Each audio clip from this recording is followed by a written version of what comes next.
The Chickasaw Language Committee was founded in the 90s, and the members are all native speakers, fully fluent speakers of the Chickasaw language that are appointed by the governor to serve on the committee. One of the main things that they do is the creation of new words for use by our second language learners. So, in any given language situation, a problem is that in endangered languages, the languages cease to grow. If you don't have a healthy population of speakers that are using the language in day-to-day life and daily interaction, the surrounding culture, media, technology, all these things change. But if they're not actively engaging these things, they're not going to have a way to account for them in the language. So in the case of Chickasaw, some of our newest words are probably 60, 70, 80 years old.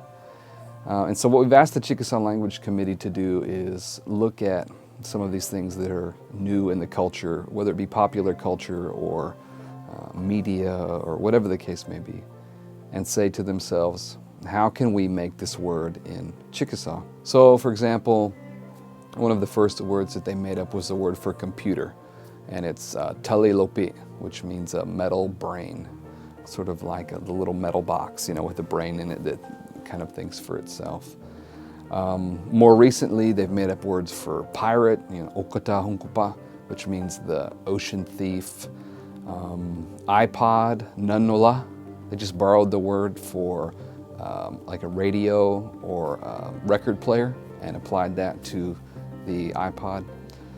Talanompa is the old word for a cell phone, or actually a regular phone. So what we did was we said talanompa ishta, which means the phone that you sort of have with you all the time.